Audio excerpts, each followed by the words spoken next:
You want to know the secret to getting good at chess and how to increase your ELO by many hundreds of points, if not thousands?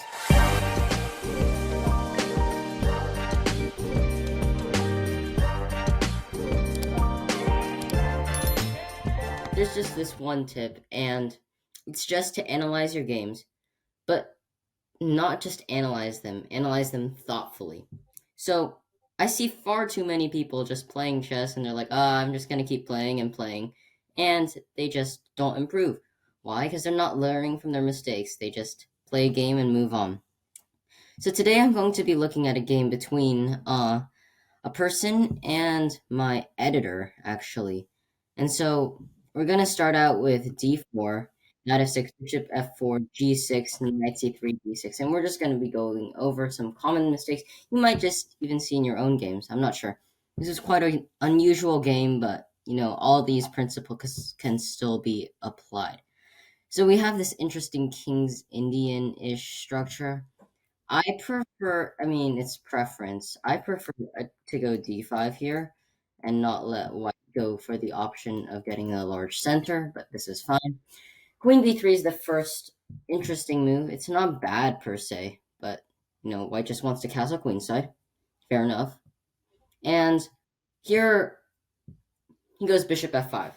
Now, on first glance, right, you'd be like, oh, this is a good move because it gains the tempo. But the thing is, if you really think about it, who really gains the tempo? After pawn to e4, white has a very nice position. As you can see, uh, everything is defended, and white has a very nice center, gaining a tempo. Bishop's going to have to move back again. So in reality, you just gave white a big center and lost a tempo. So it looks good, but white doesn't see it. White goes queen to d2, which I guess is all right, but not great. Now, black goes bishop g7, which is a fine move. After bishop h6, black has the opportunity to win a pawn. Now, the computer really jumps on this opportunity. Says that after takes, takes, and rook d1, like black is fine, black is up a pawn. But after bishop f5 and f3, with like e4 or g4 coming next, this just looks really unpleasant and kind of inhuman, even though it doesn't look terrible. It just doesn't look very comfortable. Like you can't even castle either. Like black has just black just has an unsafe king. White has pretty active pieces. Might get a big center. Might stir up some threats on the queen side. And so this just overall looks a bit unpleasant for black, practically speaking, but black is a bit better here. The other option I was thinking of is like when I first saw this, I was like, oh, like black should just castle, right? And after it takes, you just deal with it. White's going to attack here, black's gonna attack here, and we're gonna have a fighting game. Instead, our guy goes bishop to f8, or my editor, rather, and this is just, I would give this more than a question mark, exclamation mark. This is just not a good move, in my opinion, even if the computer says it's fine. When you're going through your games, you gotta look at the evaluation. You gotta think, like, why does this computer say this, right? It's not just, oh, it's an inaccuracy. No, it's not an inaccuracy. It has to be inaccurate for a reason. So this removes castling rights, which is pretty important. So after takes, rook takes, we have f3. Very nice move by white, actually. Preparing to get a nice center or kicking the bishop back. And my editor chickens out with the bishop. Now this is good. Is this really a good move? Like, you ran away even before the battle started. And so, again, the fight is all about the center of the board. You want to focus on your ideas and prevent your opponent's. d5 is a nice strong move, preventing pawn to e4, gaining presence in the center. So you take a look at what the computer says, but you also have to understand it. This is what's going to improve your game. So e4, e5, a very nice move, controlling the center. Takes, castles, knight c6. These are all fine moves. Bishop b5, I would say, is questionable. Also look at your opponent's moves, not just yours, because um, obviously your opponent exists as well. Queen e7, nice move. Bishop b5, I mean, it's not that bad, I guess. It's just a normal move. queen e7, and now knight d5. And now this is just an interesting move. It's pandemonium, I guess, but it's a testing move. And if black only has one good move here, and my editor does find it, because after queen moves, takes, you just lose the game from checkmate. Pretty nasty. So just because it says it's a good move or a great move doesn't necessarily mean it's a great move, right? You had one move to not lose, so you know you should just find it. And it's of course like I guess it's good reassurance that you're a decent chess player, but just letting you know, not all great moves are great, and not all brilliant moves are actually brilliant. So pawn takes, and knight d4, nice move, centralizing the knight. Takes, and now f4. I would say this is a very nice move by white. He's taking advantage of the fact that my editor's king is still in the center, and he just wants to break it open. And unfortunately, my editor falls for it. He plays f6, not taking a free pawn, not castling, just like, I don't know, defending his pawn, but never play f6. The longer he delays it, the more his king is going to be in the center. And I guess Ben Feingold was right. Best move is just queen takes pawn, and then black can castle and defend his knight.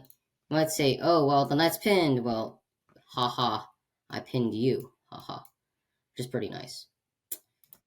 So after pawn takes pawn, and knight h3, which is a bit strange. I don't know why you would develop towards the center. White had a very nice move here, and after the knight moves, say anywhere to be honest, the pawn is nicely protected, and white is doing pretty well.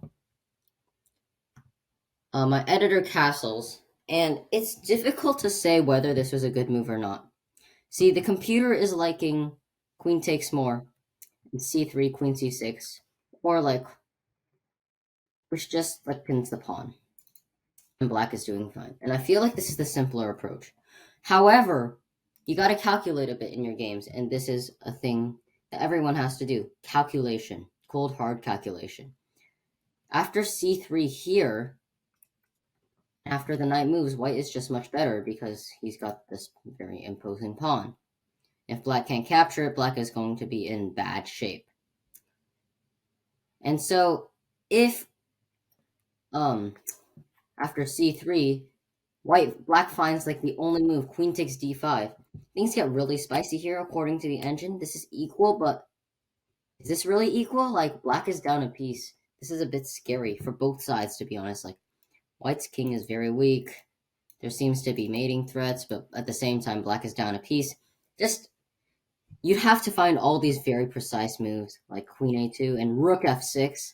Like, it's just not everybody's cup of tea.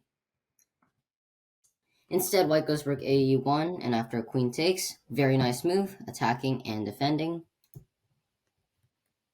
White just goes knight g5. Like, I have no idea what he was thinking. Hangs this pawn. Checkmate is threatened. Very nice find by my editor. Full board vision. Queen d3 is played. And after rook fe8, the white is back in the game, you know? So, when you're winning a game, it's important to be able to finish him, you know? You see, oh, this is checkmate, right? But he can go here. So how do I control this? Oh, simple. Rook f2. And this is just unstoppable checkmate next move. So my editor plays rook fe8, chickening out, defending your pawn. Sometimes checkmate is just more important than your pawn, you know what I mean? But after knight f7, he plays rook d7. Now, we don't always listen to the computer evaluations, right? They say good, but is it really good? Like, hello, free piece on f7. Like, what? Alright, whatever. Knight takes. Rook takes. This is just panic mode. Alright. Giving up a rook for a knight is not a good trade. And after rook takes rook, my editor is still a bit better because he has some tactics. But after h5, this is just panic mode. I mean, things get really bad real quick, so don't panic. Just stay cool, calm, and collected. And apparently, black is fine after takes. Queen takes, of course, not rook takes because after queen a1, black is just, white is in a bad way after black wins the queen. So queen takes, and queen a1 is mate. Just kidding. No. Rook takes is forced, and after queen a1 takes, black is doing decent here. Actually, black is much better because of the connected, protected, passed pawns. Do not panic even when you're down material, but when you start making pointless moves like this is when things start to turn around. Rook e8 check, very nice move by Team White, and after rook d8 takes here, the game is essentially over. It went on a few more moves. Computer is very critical of this move, but at this point it really doesn't matter. White's got a really strong attack and is up a rook. So, yeah, don't always listen to what the chess.com computer says. And after a series of checks, my editor was unfortunately checkmated. Well, almost. So what do we learn, right? We don't always listen to what the computer says and like excellent, best, good, but rather you look at the evaluation, you look at the best moves, and you try to make a judgment for yourself about the position. And this is how you improve at chess. Thanks for watching. Like and subscribe if you enjoyed, and I'll see you next time. Bye.